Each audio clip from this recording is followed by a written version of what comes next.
Bonjour, aujourd'hui 16 octobre, bienvenue pour une nouvelle édition de votre journal du vendredi. Voici les titres. La suite de la mobilisation en faveur du cinéma d'Elancourt. Hier soir, ce sont les élus socialistes, notamment de Morpa, qui tenaient une réunion publique, eux aussi inquiets des projets de grands complexes développés alentour. Ce week-end, congrès du Secours populaire des Yvelines, bilan, perspective à la veille de ce rendez-vous avec Pascal Rodier, responsable de l'association. Et puis l'essentiel de la semaine, ce qu'il faut retenir de l'actualité locale entre les attaques de la droite sur la gestion des finances de l'agglomération par l'ancienne majorité et l'université des maires des Yvelines à Port-Marly. Bonjour Pascal Rodier, bienvenue sur ce journal. On vous retrouve donc dans quelques instants pour parler de votre congrès et puis également peut-être vos réactions à l'actualité. Vous êtes venu en plateau aujourd'hui avec l'un de vos partenaires, représentant de l'ONG Hommes Environnement Développement Atamat qui intervient au Niger. Bonjour à vous. Et donc à tout à l'heure. L'actualité du jour, tout d'abord le lancement par l'association yvelinoise de prévention contre le sida, HF Prévention, de Virus War. Le premier jeu interactif et ludique sur la lutte contre la maladie. C'est ouvert de 10h à 20h. Cela se déroule à Place de la Bastille à Paris. Et vous intégrerez l'Argonaute et ses forces spéciales. C'est très sérieux néanmoins. Rappelons qu'aujourd'hui 30% des étudiants ne se protègent pas. Le pourcentage atteint même les 39% chez les étudiantes. Écoutez Jérôme André. C'est au micro de William L. Donc Virus War, c'est relativement simple. Les gens viennent, on va les miniaturiser, on va les injecter dans une personne qui est nouvellement donc séropositive, et ça va permettre en réalité qu'on les emmène dans l'Argonaute, et donc on va les propulser dans le corps de la personne, et ils vont pouvoir essayer et tenter de tuer le virus du sida à coups de pistolet laser, et chaque tir de pistolet laser permet effectivement donc d'avoir des tirs de trithérapie. Le virus du sida, eh bien, il est donc déguisé en virus et il est donc dans l'arène. Et c'est une arène de 250 mètres carrés gonflable qu'on a montée aujourd'hui place de la Bastille. L'idée, c'est vraiment de s'amuser et d'apprendre et de comprendre des choses tout en s'amusant. Et on n'oublie pas l'adage « sortez couvert ». Nous vous en parlions hier, la guerre des multiplexes se poursuit dans les Yvelines. Hier soir, il était plus particulièrement question du Ciné 7 à Elancourt. Un complexe de 8 salles doit voir le jour prochainement à Morpa, dans la ville voisine. Les conséquences pourraient être désastreuses pour cet équipement de quartier, comme l'ont expliqué plusieurs élus socialistes d'opposition du secteur lors d'une réunion publique. Florane Parfait. La salle est comble, les regards soucieux. Organisée par l'opposition de Morpa, cette réunion a attiré de nombreux habitants dans la soirée du jeudi 15 octobre. Ils s'interrogent sur l'éventuelle installation de 2 multiplexes à proximité et ses conséquences sur le cinéma des Sept Mars. Le cinéma des Sept Mars nous appartient, c'est notre culture. On a aussi la possibilité d'avoir des films sur demande pour les écoles, ce qu'on ne pourra pas avoir avec le multiplexe. Disons que ça dynamiserait peut-être un peu plus le Ciné 7, obligé à ce moment-là de changer souvent de programme ou alors de changer de façon de travailler, l'accueil des clients également, mais son grand atout est toujours la tarification. La nouveauté, pourquoi pas, mais tous sont attachés au Ciné 7, sorti de terre en même temps que le quartier des Sept Mars dans les années 70. Être en concurrence, ça peut être un élément moteur pour, favoriser les prix à la baisse, pour avoir une concurrence saine et avoir de meilleurs produits, etc. Sauf que là, on ne parle pas de produits, on parle de culture. Si le projet de multiplexe de Coignières vient d'être refusé par la Commission nationale de l'aménagement, celui de Morpa semble bien avancé. Pour certains, 3 cinémas dans un tel périmètre, c'est beaucoup trop. Il y a un double risque. D'une part, à la fois le cinéma de 7 mars se retrouve en déficit et on soit obligé d'arrêter. Et qu'en même temps, au bout de 2-3 ans, le cinéma de Morpa s'aperçoit que 8 salles, c'est beaucoup trop sur la zone et lui-même arrête. Donc ça risque d'être un fiasco pour tout le monde. Les débats vont continuer, mais les travaux du multiplexe de Morpa pourraient débuter dès le premier semestre 2016 dans la zone du village des loisirs. Société, dans le cadre de la Semaine Bleue à destination des seniors, plusieurs événements étaient programmés depuis lundi, notamment à Versailles. La ville a développé entre autres le thème de l'e-santé à l'hôtel de ville. William L. On commercialise Peel-Up, c'est ce petit bouton. Donc on va le fixer sur les boîtes de médicaments, donc soit directement comme un trombone, soit alors à l'aide d'un élastique sur tout type de support, aussi bien les flacons, les tubes. On programme son ordonnance dans son smartphone. À l'heure de prise, donc le bouton s'éclaire et le smartphone sonne en rappelant la dose. Donc il faut prendre 3 cuillères à soupe de tel médicament. Jeux de mémoire, alarme ou tensiomètre, ces objets ont tous un point en commun, ils sont connectés. Lundi à Versailles, dans le cadre de la Semaine Bleue autour de la santé numérique, les seniors étaient invités à découvrir ces nouvelles technologies Des appareils innovants qui peuvent faciliter la vie, mais aussi poser quelques difficultés d'utilisation. Nous avons à l'attention de notre public senior la volonté de les maintenir dans tous les événements de la vie. On veut absolument qu'ils soient à la fois bénéficiaires et puis qu'ils ne soient pas victimes de ce développement un petit peu inconsidéré, parfois un petit peu inquiétant des nouvelles technologies. Conférences sur l'innovation et démonstration de ces objets, l'objectif n'est pas de vendre, mais de rassurer une génération qui peut parfois se sentir éloignée de cet univers qu'elle ne maîtrise pas. Oui, ça me donne envie, sauf que je n'ai pas les moyens. C'est certainement très utile, surtout c'est ce que je recherche pour ma mémoire qui file. Des objets qui répondent à un besoin réel pour les seniors ou leurs familles, seulement voilà, le prix, généralement trop élevé, pose souvent un problème d'accessibilité. Bien vieillir à domicile en étant connecté, ce n'est pas encore donné à tout le monde. Invité de ce vendredi, Pascal Rodier, le président du Secours populaire des Yvelines, et Mohamed Akser de l'ONG HED Tamat du Niger, tout simplement, l'un de vos partenaires. On va évoquer votre actualité. Auparavant, on vient de voir un reportage consacré à la Semaine Bleue, destination des seniors, des personnes âgées.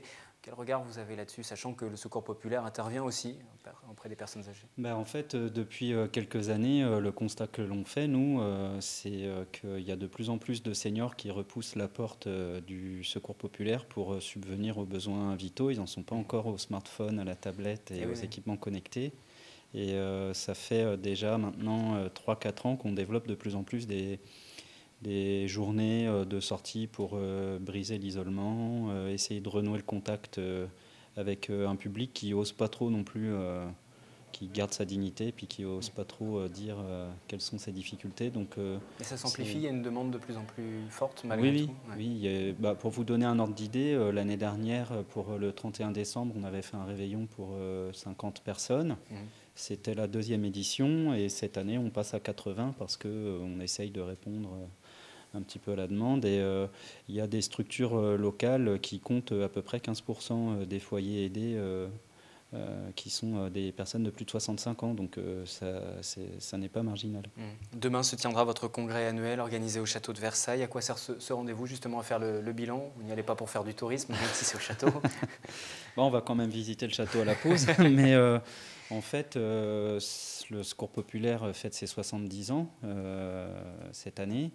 Et tous les 2 ans, en fait, notre association connaît le rythme du renouvellement de ses directions et de ses structures locales jusqu'à ses structures départementales et à sa structure nationale. Donc tous les 2 ans, entre octobre et novembre, on se livre à cet exercice qui, comme vous le disiez, est un temps de bilan et puis un temps de perspective. Donc c'est pour ça qu'on fait un rapport moral d'activité, un rapport d'orientation, et on se livre à beaucoup d'échanges pour décider ensemble des points sur lesquels mettre l'accent. Et puis on prépare aussi notre délégation départementale qui participera au Congrès national. Et donc cette année, il se tiendra à Marseille. Sur le bilan, justement, vous avez été beaucoup sollicité récemment par rapport à l'arrivée des migrants, dont on a beaucoup parlé dans les médias. Est-ce qu'aujourd'hui encore, ces migrants arrivent? On en parle moins. Quel est votre travail? Vous les accompagnez toujours? Alors en fait, dans les Yvelines, on n'est pas débordé, il faut bien le dire, de demandes. Je pense que c'est aussi parce qu'il n'y a pas eu, comme dans le Val d'Oise par exemple, de grands centres qui ont accueilli plusieurs dizaines, voire centaines de personnes.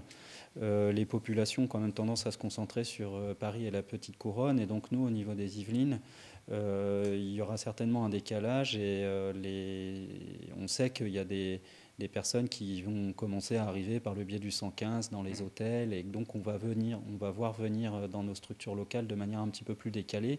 Et malheureusement, je pense que ça va durer quelques mois, voire quelques années, puisque c'est pas parce qu'on en parle un peu moins à la télé que les gens arrêtent de venir. Le problème reste le même, il est loin d'être réglé.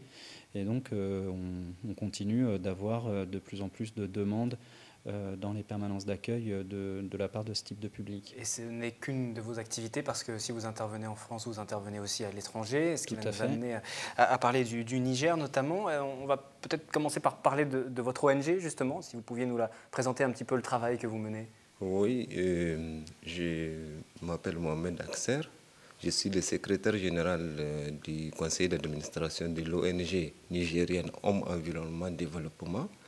Donc nous faisons des actions sur la santé, l'éducation, l'amélioration des conditions de vie des femmes. Nous faisons des actions en faveur des jeunes.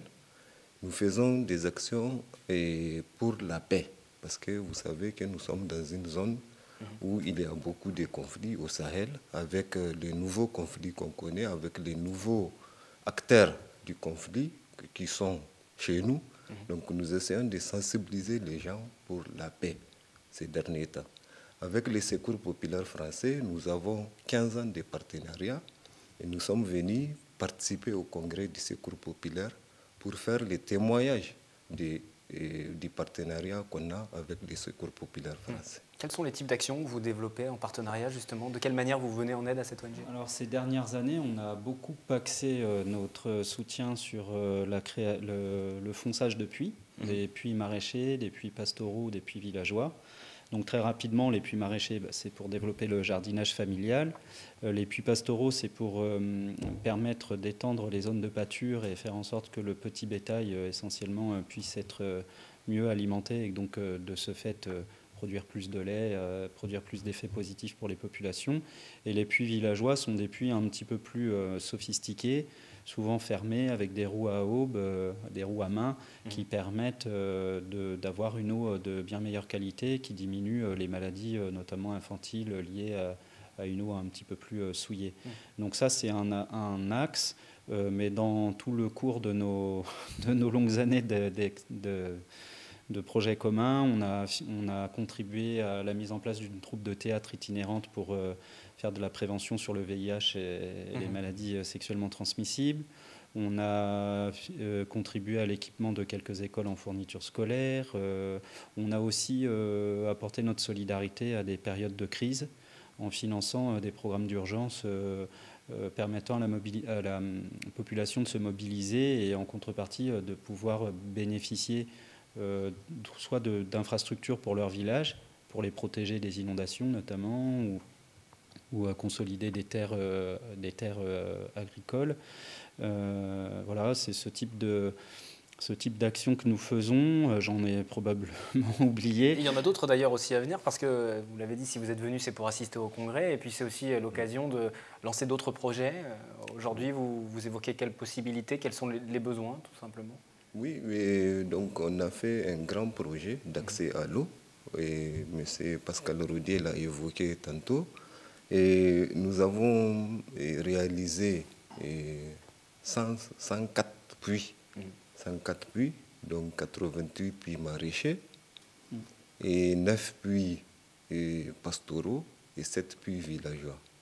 Donc maintenant que ce programme est réalisé, nous sommes venus réfléchir avec les secours populaires français comment maintenant contribuer efficacement à l'autonomisation des populations et des populations du Nord Niger, qui sont des populations touareg, qui étaient des éleveurs, mais avec les effets du changement climatique, sont obligés de s'adapter. Et comment les accompagner dans les mesures d'adaptation au changement climatique. Donc ces mesures, c'est surtout travailler avec les enfants pour la restauration des terres à travers la mise en place des pépinières et aussi des femmes. Parce qu'il y a des groupements de femmes, nous travaillons beaucoup avec les groupements de femmes. Comment amener les femmes à contribuer à travers la mise en place des pépinières et des plantations d'arbres à la restauration des terres pour permettre la pratique de leur activité principale qui sont l'élevage et les maraîchages. Sans l'aide d'associations comme le Secours populaire, vous ne pourriez pas mener à bien vos différentes missions, justement? Et ça sera difficile, même si on a la volonté, même si on peut mobiliser les populations, et il nous faut des moyens financiers. Et ces moyens financiers, c'est ça qui manque. Et nous travaillons à ça pour la recherche de moyens financiers avec des organisations comme les Secours populaires français. C'est un témoignage important parce qu'on entend assez peu parler de l'action du Secours populaire à l'étranger, finalement. Oui, c'est vrai. C'est vrai, et pourtant, dès son origine, le Secours populaire a toujours marqué cette attention à ce qui se passe au-delà des frontières, puisque les frontières, ce ne sont jamais que des constructions humaines, et la solidarité, c'est une réponse au racisme, à la xénophobie, à l'exaltation des différences. Et donc, nous, on est plutôt sur le schéma inverse. Vous voyez, donc, dans les années 60, quand il y a eu les grands mouvements de décolonisation, le Secours populaire était aux côtés des populations à Madagascar, mais dans d'autres pays notamment. Et les liens à Madagascar, par exemple, durent depuis cette période-là. Avant même la création du Secours populaire français, il existait le Secours populaire de France et des colonies. Et quand les personnes ont été marquées par le conflit, par la guerre d'Espagne, le Secours populaire aidait les républicains qui étaient déplacés dans le sud de la France. Donc en fait, il y a toujours eu une dimension internationale de nos actions. Ça fait des années qu'on est présent au Liban. Ces derniers temps, quand on nous interpellait sur la situation des réfugiés syriens, ça fait des années qu'on intervient sur les zones proches, puisque avant d'arriver jusqu'en Europe, beaucoup de ces personnes-là qui sont déplacées par des conflits interminables, inextricables pour certains, restent dans la zone périphérique. Et donc, pour le Secours populaire, en fait, on ne fait pas de distinction entre la solidarité en France et la solidarité dans le monde. On le fait techniquement pour les appels aux dons, puisque c'est des contraintes qui sont légitimes, c'est des contraintes par rapport à l'appel à la générosité du public. Mais dans l'esprit du Secours populaire, il n'y a pas de distinction entre la France et le monde, puisque dans l'article fondateur, l'article 1 des statuts, on dit qu'on regroupe des personnes de toute opinion politique ou philosophique dans le but de pratiquer la solidarité vis-à-vis ou au profit des personnes victimes de catastrophes naturelles, de conflits armés, de la misère. Et on ne dit pas en France, quoi. Oui, ça ne s'arrête pas aux portes, de la France. D'un pays. Voilà. Merci d'être venu sur ce plateau. Merci à tous les deux. Je rappelle que le congrès du Secours populaire se déroule ce week-end. Nous aurons bien évidemment l'occasion d'y revenir en début de semaine prochaine dans notre journal. Merci encore à vous. Merci. On passe comme chaque vendredi au résumé de la semaine.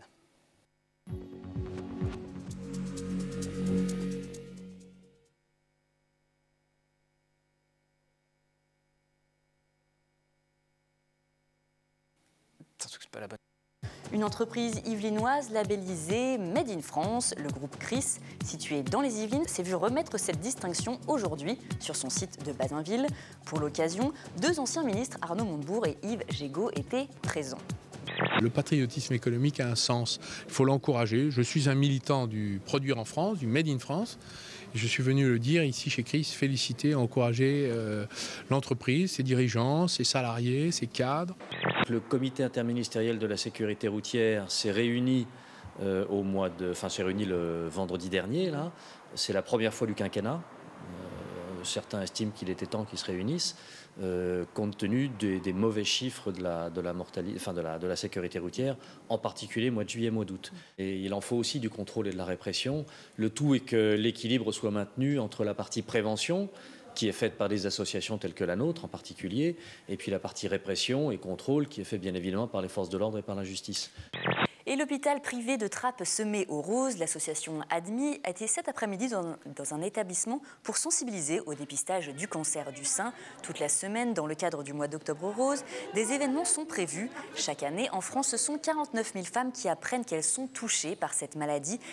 La nouvelle majorité de l'agglomération de Saint-Quentin en Yvelines vient de délivrer une conférence de presse pour présenter le résultat de plusieurs audits internes, des accusations lourdes contre l'ancienne équipe de gauche. Ça fait quelques années que je vois ici, vous savez, le copinage politique, c'est terrible. Je veux bien avoir un vrai débat, mais avec des vrais documents sur qu'est-ce qui est reproché, sur quel élément, et pas à partir de graphiques qui n'ont aucun sens, pas sourcés, pas chiffrés, sur lesquels on peut faire dire tout et n'importe quoi. Entre Maurepas et Coignières, la guerre des cinémas est déclarée. Chaque ville a son projet de multiplex, mais seulement l'un des deux pourra voir le jour. La question semble avoir été tranchée mercredi dernier en faveur de Maurepas lors de la Commission nationale d'aménagement commercial. Match de gala hier soir au stade Léo Lagrange de Poissy. Les anciens champions du monde 98, Laurent Blanc, Didier Deschamps, Fabien Barthez et Christian Carambeu ont rechaussé les crampons à l'occasion d'un match exhibition entre le Variété Club de France et la SNCF. Ça fait plaisir de se retrouver, il y avait du monde, donc tout est parfait. Et vous êtes senti comment, vous, sur le terrain? Vieillissant. Pour les novices, est-ce que vous avez quelques exemples de champignons qui sont comestibles, sans danger? Alors justement, Jérôme Maffer, que l'on a entendu, a été faire une récolte le matin même. Et dans sa collecte, il y avait des champignons comestibles comme le bolet à pied rouge, dont la chair bleuit très rapidement. Alors attention, d'autres champignons ont la chair bleuissante. Ce n'est pas un signe de comestibilité. On peut trouver aussi la langue de bœuf, qui est légèrement gélatineuse sur le dessus. Et c'est l'un des rares champignons que l'on peut consommer cru. Les maires des Yvelines se réunissaient aujourd'hui à Port-Marly, comme chaque année au programme de cette université, la diminution des dotations de l'État et les inquiétudes que cela engendre.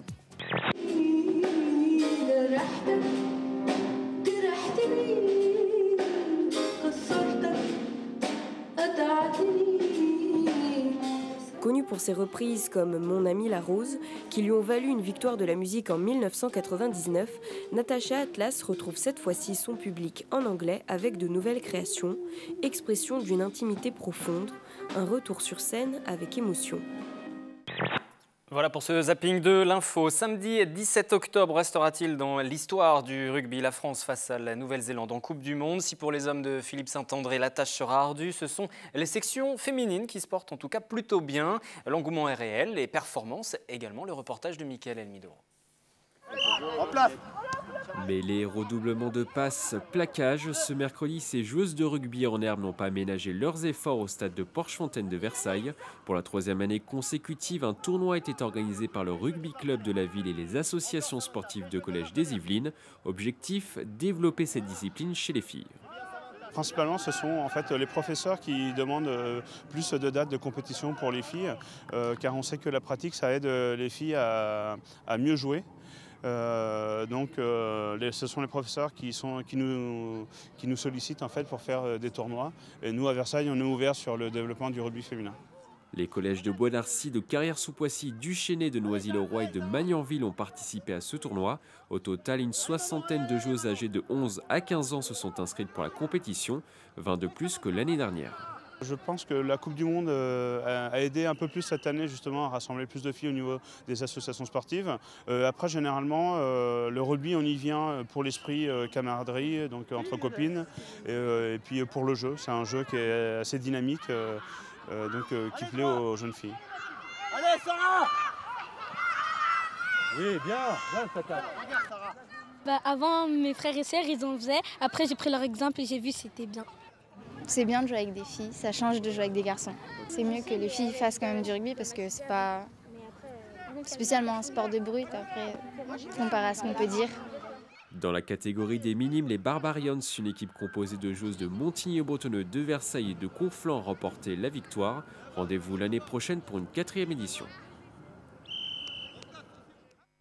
Un mot de la programmation de nos confrères de Radio Sensation. Nicolas Kirillovitz se reçoit pour son hebdo politique Nathalie Arthaud, tête de liste lutte ouvrière au régional en Ile-de-France. C'est à 18h dimanche, extrait de cet entretien. Aussi qui vous ravirait pour porter pour le second tour, pourquoi pas des idées pour peser sur le débat? Nous n'allons pas adapter notre discours au sondage. Nous avons des convictions. Nous les mettons et en Ile-de-France, on vous crédite de 1% d'intention de vote pour l'instant. Est-ce que c'est chose à laquelle vous faites attention? Est-ce qu'il y a un score aussi qui vous ravirait pour porter pour le second tour, pourquoi pas des idées pour peser sur le débat? Nous n'allons pas adapter notre discours au sondage. Nous avons des convictions. Nous les mettons en avant.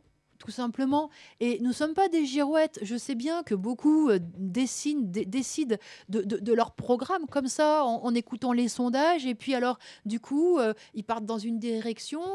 Vous savez, c'est un petit peu... C'est quand même essentiel pour un parti politique. Un commercial qui veut vendre sa camelote va mettre en avant tel ou tel aspect, etc. Mais nous, nous avons des convictions. Nous ne sommes pas des girouettes. Et nous les mettons en avant. Voilà. Et nous...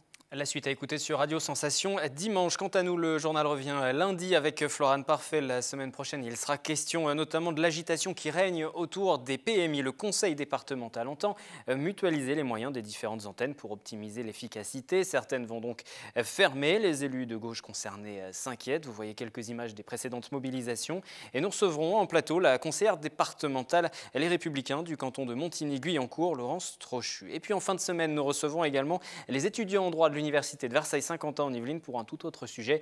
Chaque année, ils reconstituent un grand procès de l'histoire, une mise en situation devant la cour dans les moindres détails. Seul le verdict peut éventuellement changer. Ils travaillent actuellement sur le dossier du tueur en série américain Ted Bundy. Je vous souhaite néanmoins un excellent week-end, bon début de vacances. N'oubliez pas vos idées loisirs dans le département. C'est avec le 7-8 week-end sur notre antenne dans un instant avec Mélanie Poquet.